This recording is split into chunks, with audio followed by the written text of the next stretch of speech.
Hola, ¿qué tal? En la clase de hoy nos vamos a centrar en la comunicación como un campo de estudios científicos. La comunicación, por supuesto, es muchas otras cosas además de esto. Es un campo de prácticas profesionales, de especialidades, es un campo educativo también, es un campo formativo donde hay carreras de comunicación y ciclos de posgrado de comunicación. Es un conjunto de instituciones que están relacionadas con la actividad de la comunicación, los medios de comunicación, pero además de todo eso también es un área especializada de producción del conocimiento científico. ¿En qué términos? ¿La comunicación es una ciencia o es una disciplina científica o es un objeto complejo que necesita ser abordado desde una perspectiva interdisciplinaria? ¿O es algo nuevo, una postdisciplina o una transdisciplina? ¿O es un campo? ¿O por qué, cuando nos referimos habitualmente a esta cuestión, lo hacemos utilizando la palabra campo? ¿Cuáles son los supuestos y las implicancias que endosamos cuando utilizamos esa palabra? Bueno, ese será el tema de conversación de la clase de hoy, que no es un tema menor.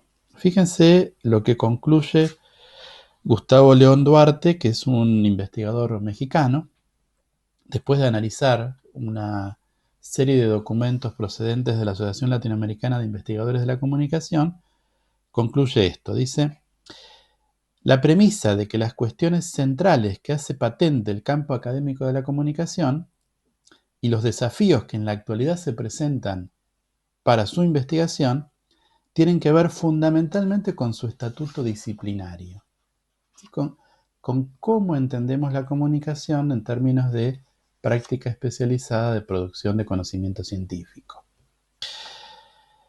Eh, a ver, si uno piensa en la manera tradicional en la cual la epistemología, también tradicional, fue definiendo las áreas de conocimiento, lo que conocemos como ciencias o como disciplinas científicas, vamos a ver que en todos los casos lo que se especificaba era un objeto particular para una ciencia y un abordaje metodológico. O sea, estos dos requisitos eran los que permitían que un cuerpo de conocimientos adquiriera la Carta de Ciudadanía Científica. Fíjense algunos ejemplos. Se denomina química a la ciencia que estudia tanto la composición, estructura y propiedades de la materia como los cambios que ésta experimenta durante las reacciones químicas y su relación con la energía. La astronomía es la ciencia que se ocupa del estudio de los cuerpos celestes, sus movimientos, los fenómenos ligados a ellos, su registro y la investigación de su origen. La psicología es la ciencia que estudia la conducta de los individuos y sus procesos mentales. O sea, cada ciencia aparece definida por un objeto. Además, en el origen de la ciencia moderna y hasta su prolongación hasta la actualidad, lo que aparece como definido como la metodología científica está muy asociada al experimento. El experimento es el gran invento de la ciencia o de la constitución de la ciencia moderna en la segunda mitad del siglo XVII, primeras décadas del siglo XVIII. Bueno, ahora, ahí estamos hablando de las ciencias físico-naturales. ¿Qué pasa con las ciencias sociales? Eh, Algunos de ustedes conocerán un libro que se llama Abrir las ciencias sociales, es producto de una comisión, la Comisión Gulbenkian, presidida por Wallerstein. Eh, bueno, es un libro muy interesante, si no conocen, se lo recomiendo, es un texto eh, eh, ágil y bastante breve, y ahí lo que desarrollan es una historia de cómo se fueron constituyendo las ciencias sociales en su versión clásica que perdura hasta la Segunda Guerra Mundial y cuáles son las transformaciones posteriores a la Segunda Guerra Mundial, que llegan hasta la actualidad. No me voy a detener mucho en esa descripción, pero sí algunas cuestiones. O sea, las ciencias sociales se van afirmando, por lo menos en sus versiones actuales, desde fines del siglo XVIII. La economía posiblemente es la primera que se asienta en este campo, con esa vieja escuela de los fisiócratas. Pero a partir de ahí, los distintos conocimientos acerca de la sociedad van a ir instalándose como disciplinas científicas y haciendo una especie de distribución de tareas en términos de cuáles son los objetos, o más claramente, porque no es tan fácil hablar de objetos, cuáles son las áreas de la sociedad de las que se busca un conocimiento que sea un conocimiento empírico y en más de un caso atrás de la búsqueda de leyes que regulen el funcionamiento de las sociedades.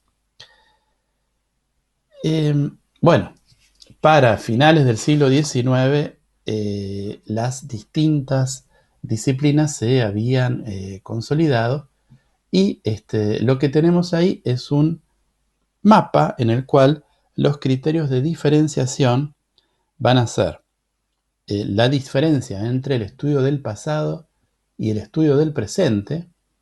El estudio del pasado, por supuesto, asignado a la historia como disciplina científica, y el estudio del presente, asignado a un conjunto de disciplinas que van a ser la economía, la sociología y la ciencia política.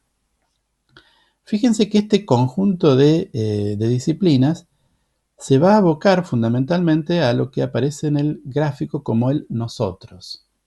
¿Por qué? Porque el origen y el asentamiento de estas formas de conocimiento tiene una localización bastante precisa, que son algunos países de Europa Occidental y Estados Unidos. En esos 5 países, Gran Bretaña, Francia, Alemania, Italia y Estados Unidos, se van a desarrollar estas disciplinas que además van a tomar como objeto de sus análisis a esas mismas sociedades de estos 5 países. Es decir, una visión claramente eurocéntrica. Ahora bien, estamos también en el momento de desarrollo de las metrópolis imperiales, es decir, de la relación imperialista, especialmente de los países de Europa Occidental, con distintos pueblos y territorios de todo el mundo, particularmente de África y de Asia. Bueno, en esas recorridas es, por supuesto, evidente que existen otras sociedades, otras culturas, otros pueblos por fuera de los límites de Europa Occidental. Para el conocimiento de esos otros diferentes a nosotros, se van a establecer 2 disciplinas distintas. Una va a ser la internalización de los relatos de los viajeros y los administradores coloniales, y ese estudio de los pueblos primitivos que no tienen escritura y que además son militarmente débiles, va a ir convirtiéndose en la antropología.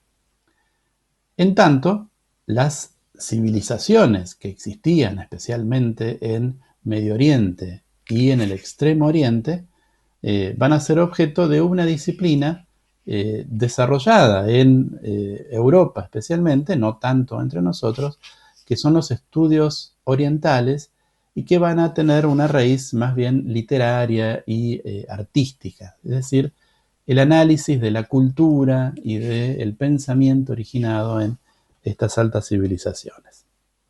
Bueno, esta civilización, esta compartimentación, esta distribución de tareas o esta división funcionó bastante bien hasta la Segunda Guerra Mundial. Con la Segunda Guerra Mundial aparece un sistema científico y una serie de necesidades políticas y geopolíticas diferentes, que van a tener un impacto fuerte en la manera de pensar el conocimiento en general, la producción científica, la producción de la ciencia social en particular. ¿Cuáles son las novedades? Bueno, la principal novedad es la consolidación de Estados Unidos como una potencia global, una potencia que tiene intereses globales, es decir, intereses en todo el mundo. Por otro lado, bueno, las décadas posteriores a la Segunda Guerra Mundial se caracterizan por el crecimiento económico, por el crecimiento de la tasa de natalidad y asociado a esto por la expansión tanto cuantitativa como territorial del sistema universitario, más instituciones universitarias. Además de esto, la Segunda Guerra Mundial inaugura el periodo de los macroproyectos científicos, con el proyecto Manhattan, es decir, ese tipo de desarrollo de la ciencia en la cual el Estado interviene de una forma, el Estado y los gobiernos intervienen de una manera directa y poniendo objetivos a los científicos, objetivos que están definidos en función de las necesidades estratégicas y geopolíticas y no de los deseos, intereses, anhelos, inquietudes de los científicos. Bueno, el conjunto de estos factores va a llevar a que aparezcan formas nuevas de acceso al conocimiento y de producción del conocimiento y de entrelazamiento del conocimiento. Específicamente, o lo que nos parece más interesante destacar en este sentido, es la aparición de lo que se llamaron estudios por áreas. Esto tiene que ver bastante directamente con el nuevo rol de Estados Unidos. Estados Unidos necesitaba, como gobierno, en función de su política de interés global, conocer lo más que se podía acerca de las nuevas áreas en donde tomaba intervención. Por poner un caso que no es un caso azaroso, el sudeste de Asia. Por lo tanto, lo que va a auspiciar la política norteamericana va a ser que todos aquellos científicos que tengan algo para decir, que hayan estudiado algo acerca de, en este caso del ejemplo, el sudeste de Asia, bueno, juntarlos a todos y ponerlos a dialogar para poder hacer un estado del arte del conocimiento sobre ese lugar donde la política de Estados Unidos debe intervenir. Y eso implicaba, bueno, organizar congresos, jornadas, centros de estudios en los cuales empezaban a cruzarse, a juntarse y a dialogar geógrafos, especialistas en literatura y arte, historiadores, economistas, demógrafos. Entonces, fíjense, lo que aparece ahí, lo que empieza a verse son, bueno, dos cosas. Primero, que las fronteras entre las disciplinas que parecían bastante sólidas hasta las primeras décadas del siglo XX, se nota que tienden a ser más bien artificiales. Es decir, que hay posibilidades de diálogo y posibilidades de construcción de un conocimiento más complejo. Lo segundo es que la forma en que hablamos de esto siempre es hablar de la interdisciplina. Es decir, los enfoques y las miradas interdisciplinarias tienen que ver originalmente con estas necesidades geopolíticas y estratégicas. Dice Wallerstein: cualquiera que haya sido el valor intelectual de esta fertilización cruzada, las consecuencias organizacionales que tuvo para las ciencias sociales fueron enormes. Aunque los estudios de área se presentaban en el aspecto restringido de la multidisciplinariedad, concepto que ya se había discutido en el período de entreguerra, su práctica ponía de manifiesto el hecho de que había una dosis considerable de artificialidad en las nítidas separaciones institucionales del conocimiento de las ciencias sociales. Es decir, las fronteras entre las disciplinas empezaban a tambalear. las formas de abordar esa complejidad creciente de la necesidad del conocimiento social van a ser típicamente dos. Una es esta que acabo de mencionar, el enfoque interdisciplinario, pero otro enfoque va a ser el enfoque transdisciplinario o postdisciplinario. Y fíjense lo que dice Wallerstein sobre esto. Dice, una manera de manejar esto fue el intento de crear nuevos nombres transdisciplinarios, como por ejemplo estudios de la comunicación, ciencias administrativas y ciencias del comportamiento. O sea, lo que aparece en este periodo de las décadas posteriores a la Segunda Guerra Mundial es dos formas de abordar esta creciente complejidad y en las dos la comunicación aparece como un tema. ¿Cuál es la diferencia? La diferencia es que cuando de lo que se trata es de una perspectiva interdisciplinaria, la comunicación se convierte en objeto de análisis compartido de otras disciplinas ya constituidas y no posee una entidad propia. Cuando la comunicación aparece como una nueva ciencia, como una perspectiva transdisciplinaria, de lo que estamos hablando es de un nuevo enfoque que toma elementos de los enfoques anteriores, pero que construye un nuevo objeto y un nuevo cuerpo de conocimientos para un objeto complejo novedoso. Por supuesto, o sea, quienes trabajamos en el campo de la comunicación, nos ubicamos en esta segunda línea. La comunicación es un objeto del conocimiento nuevo que necesita la complejidad y el andamiaje de los aportes de otras disciplinas para poder dar cuenta de su propia especificidad. Muy bien. Entonces, cuando ubicamos a la comunicación como un campo disciplinario, o cuando hablamos de la comunicación como un campo disciplinario, estamos ubicándola justamente como una transdisciplina o una postdisciplina. Es cierto que para algunos autores esta ubicación se da como por descarte. Quiero decir, uno puede notar que en algunas evaluaciones acerca del estatuto epistemológico de la comunicación, lo que se echa en falta es la inexistencia de un objeto claramente definido, como sí tendrían las disciplinas tradicionales. Creo que esto no sería la forma correcta de abordar el problema. ¿Por qué? Porque lo cierto es que por los procesos históricos y por los desarrollos científicos que reseñamos brevemente en la primera parte de esta clase, lo cierto es que esa indefinición, esa carencia de un objeto determinado, esa mezcla, esa difuminación de las fronteras entre una disciplina y otra, es característica de todas las ciencias,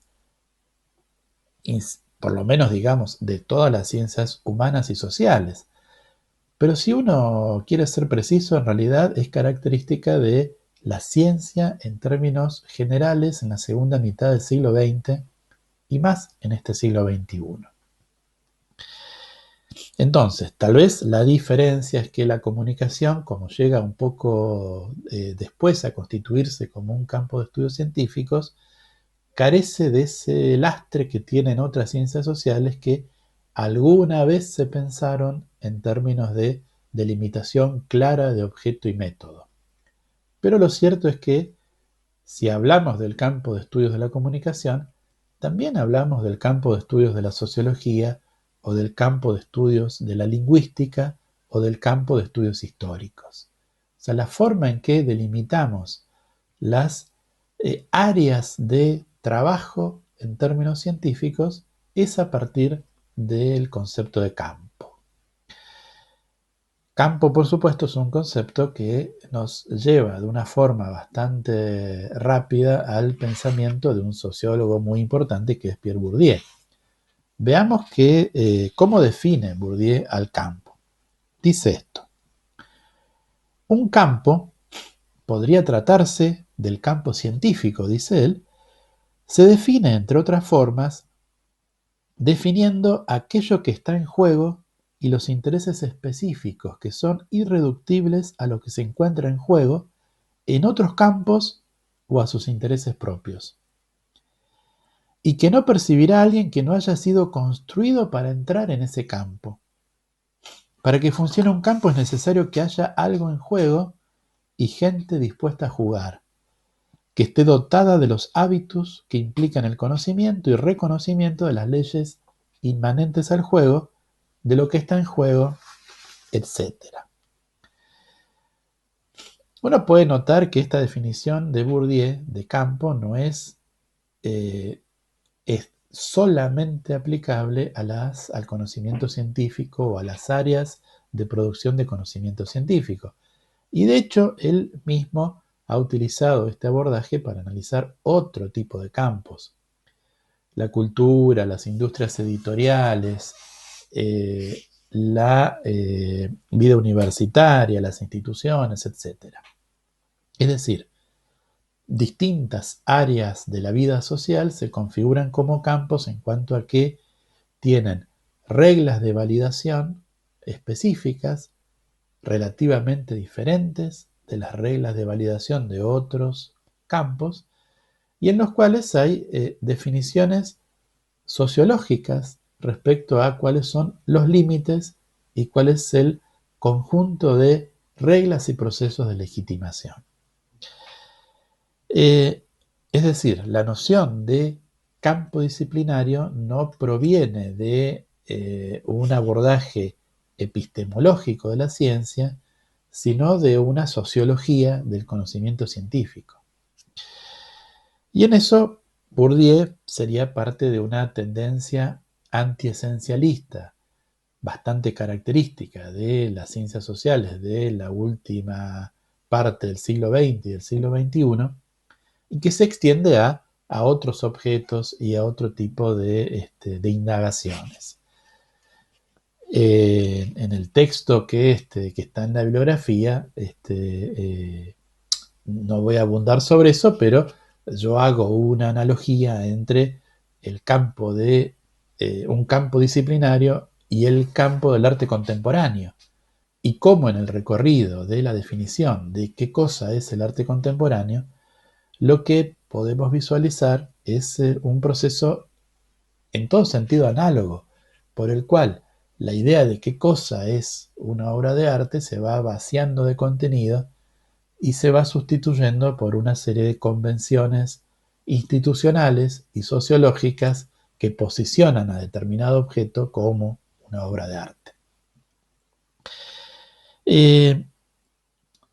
Desde una posición que me parece que es muy similar a la que estamos comentando, una investigadora brasileña muy trascendente que se llama María Immaculata Vasallo de López ha indicado cuáles son los contextos, así lo llama ella, que necesitan analizarse, necesitan profundizarse, necesitan definirse para poder ubicar el estudio de cada momento en el desarrollo, ella lo hace más específico, del campo de estudios de comunicación en América Latina.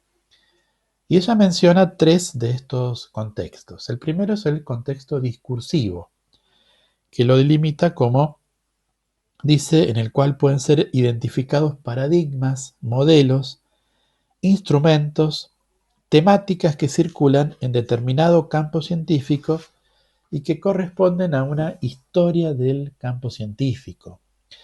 ¿Cómo es que surge el estudio de la comunicación? ¿Cuáles fueron las disputas y las polémicas que lo atravesaron? ¿Qué objetos fueron analizados? ¿Qué metodologías fueron utilizadas?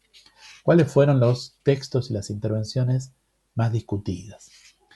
Esta sería la forma tradicional en la cual habitualmente se desarrolla la historia de un campo disciplinario, y es lo que uno puede encontrar en general cuando uno aborda uno lee un texto de tipo manual acerca de un campo, por ejemplo, alguno de los muchos manuales que hay sobre la teoría y la investigación sobre comunicación.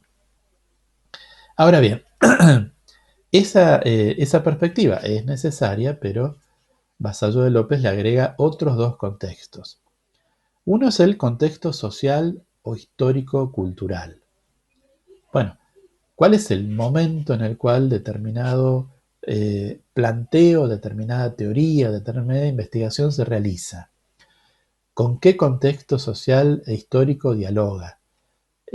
¿Cuáles son los problemas sociales, las discusiones políticas que le dan marco a esa investigación o a ese desarrollo teórico, o a ese artículo o a ese libro?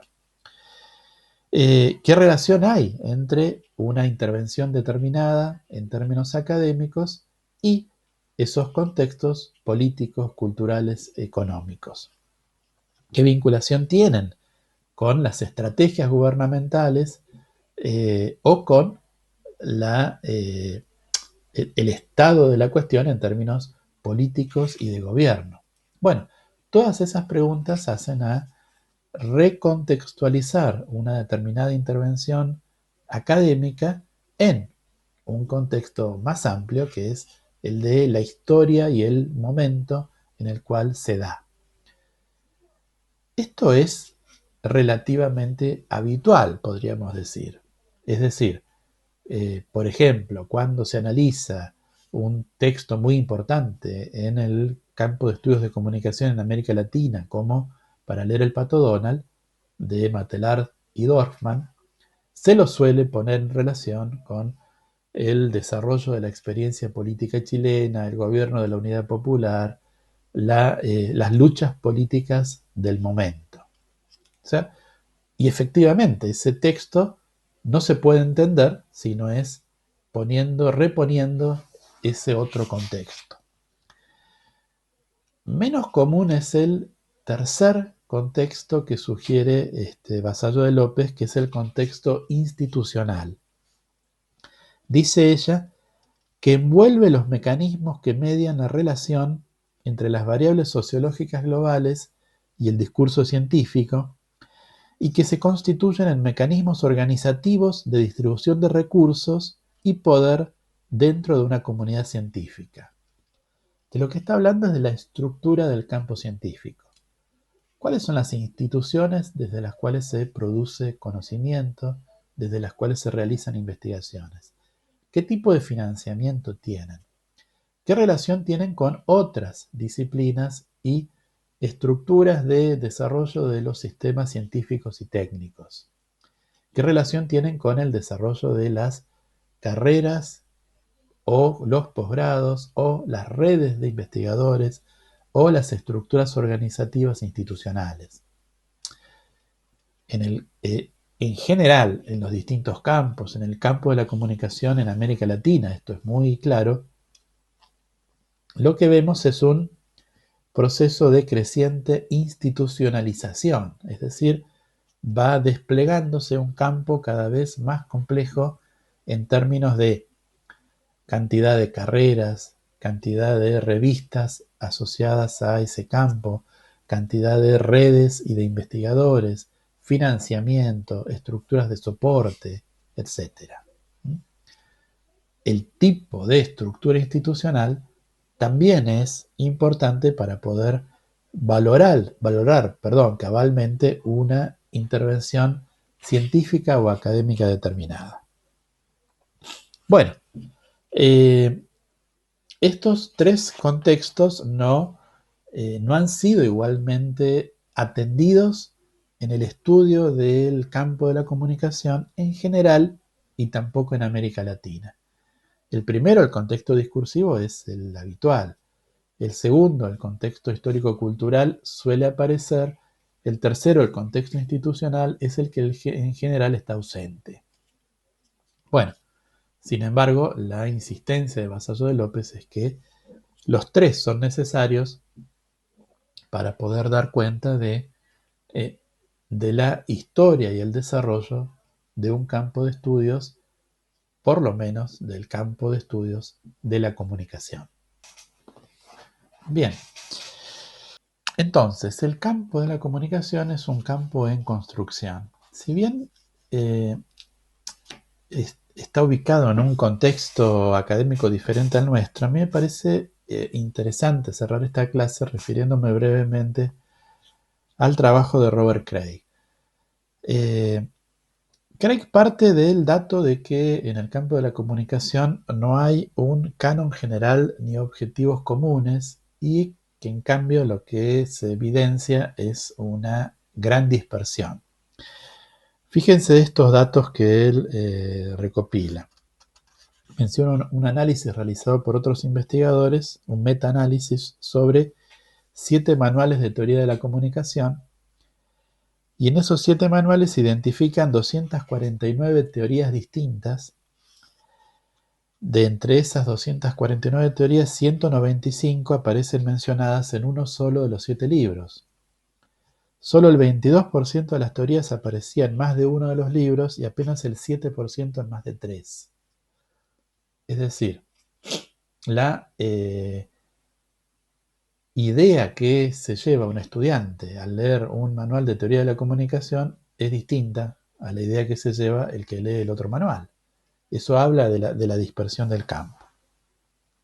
¿Por qué se da esto? Bueno, Craig dice que por razones más institucionales y políticas que científicas, en algún momento del proceso posterior a la Segunda Guerra Mundial, académicos como Wilbur Schramm impulsaron una operación de pancomunicacionalismo, es decir, de subsumir bajo el paraguas de la comunicación cualquier noción, cualquier teoría, cualquier desarrollo científico que hablara de la comunicación. Bueno, Craig dice, apoya lo que otro investigador que se llama Peters dijo con mucha dureza. Dice, la investigación de comunicación se volvió un Taiwán intelectual, reclamando ser toda China cuando de hecho es solo una isla aislada y pequeña. Y dice Craig, probablemente el caso más evidente involucró a la teoría matemática de la información de Shannon. Todos la conocemos. Que los académicos de la comunicación tomaron como evidencia del estatus potencialmente científico de su campo, incluso cuando ellos no habían tenido nada que ver con su creación, a menudo la entendían pobremente y raramente encontraron un uso real para ella en sus investigaciones. Bueno, este no fue un caso aislado, y entonces muchos de los conceptos que nutrieron la teoría de la comunicación en realidad provenían de otros campos y abordajes disciplinarios, pero fueron incorporados de una forma no suficientemente matizada. Así, dice él, bueno, sucede que la comunicación política, por poner un caso, muchas veces no es más que ciencias políticas de la forma en que se hace por parte de la gente de comunicación. Bueno, lamentablemente basta con mirar muchos de los programas de las carreras de comunicación y uno se encuentra con esta cosa un tanto endeble en la cual hay apropiaciones de conceptos y teorías que vienen de otros lados sin una integración realmente apropiada en términos de una perspectiva comunicacional específica. Bueno, ¿cuál es la propuesta de Craig a partir de este diagnóstico muy duro? Well, lo que plantea es que no habría que pensar en buscar una unificación completa, que la idea de tener un acuerdo completo respecto a los conceptos, a las perspectivas, a los abordajes, a las metodologías, hablaría más del final y la muerte de un campo que de un campo vital. O sea, un campo vital es un campo en el cual efectivamente hay discusiones, pero tendría que haber al mismo tiempo un reconocimiento de una serie de parámetros comunes de forma tal de poder habilitar el diálogo y no estar en la situación que muchas veces es la situación actual, en la cual tenemos distintos nichos de investigación, distintos discursos, distintas teorías que se ignoran mutuamente. Craig adhiere a la visión de Schotter de que una disciplina, dice Schotter, no es ni más ni menos que una comunidad conversacional con una tradición de argumentación. Desde este punto de vista, él considera que hay tres aspectos que se deberían considerar. El primero es que las ideas sobre la comunicación han evolucionado históricamente y por lo tanto se van a entender mejor en el marco de los contextos sociales y culturales de origen y de la propia historia intelectual. La segunda idea es que las teorías de la comunicación son reflexivas.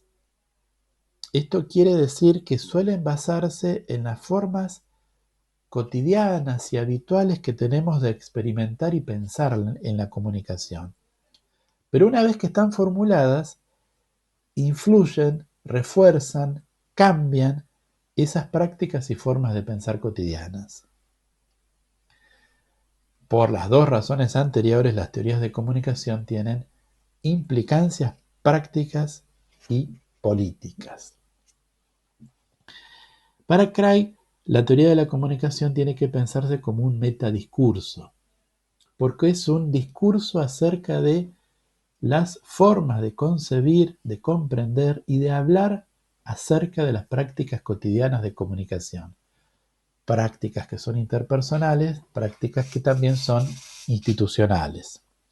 Y en esos términos él señala que la comunicación debe pensarse como una disciplina práctica. Una idea bastante interesante. Dice él, la comunicación tiene el potencial de ser una disciplina práctica, en primer lugar a causa de que comunicación tiene mucha riqueza de sentidos en nuestro mundo vital. Si la nuestra es una cultura en la que tendemos a pensar que todos los problemas son fundamentalmente problemas de comunicación, en la cual a menudo encontramos que necesitamos sentarnos y hablar en orden a trabajar nuestros problemas de relación, en la cual ritualmente declaramos que la comunicación es el único lazo que puede mantener junta a una sociedad diversa a través de las enormes brechas espaciales y culturales que nos dividen, entonces la comunicación ya es un tópico muy discutido en toda la sociedad. Y todo el mundo ya sabe que la comunicación es importante y es algo que vale la pena estudiar para mejorar. Por otra parte, la comunicación alude a un conjunto de experiencias personales y sociales sumamente complejo e incluso a veces contradictorio. Como esas experiencias son la base, el origen de nuestras teorías acerca de la comunicación, no es esperable que haya una teoría unificada de la comunicación, sino que más bien lo que vamos a tener son perspectivas que iluminan aspectos diferentes.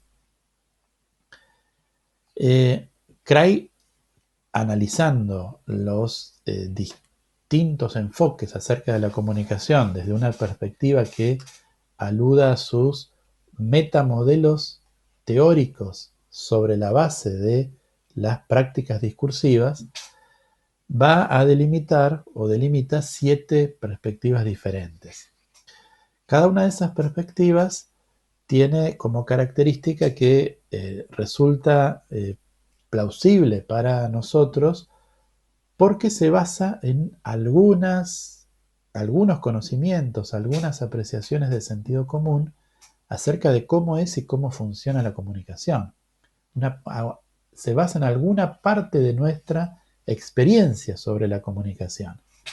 Por el otro lado, cada una de esas perspectivas resulta interesante o iluminadora porque desafía algunas otras asunciones de sentido común acerca de la comunicación.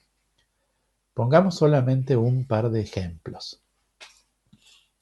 Para la tradición semiótica, dice Craig, la comunicación es teorizada como una mediación intersubjetiva, a través de signos. ¿Por qué resulta plausible esta forma de pensar la comunicación? Bueno, porque todos tenemos la experiencia de que es necesario un código común para poder entendernos. Pero por otra parte, la perspectiva semiótica desafía otras creencias de sentido común, como esa creencia de que las palabras tienen sentidos fijos y correctos. En otro lado, la tradición sociopsicológica piensa la comunicación como expresión, interacción, influencia. Resulta plausible porque nosotros tenemos la creencia en que la comunicación refleja la personalidad. O incluso que en los grupos unas personas afectan a otras personas. Pero, por otro lado, desafía nuestras creencias de sentido común que sostienen que las personas somos seres racionales o que nuestras decisiones son siempre racionales. Cada perspectiva también cuestiona lo que las otras perspectivas pueden decir acerca del fenómeno comunicacional. Para la tradición semiótica, la tradición sociopsicológica falla en cuanto a que los efectos deben pensarse mejor como articulaciones de sentido dentro del mismo texto.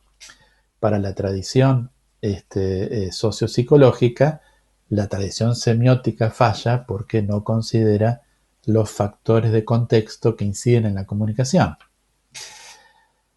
Bueno, Cray enumera otras tradiciones, la tradición retórica, hermenéutica, crítica, y me falta alguna más.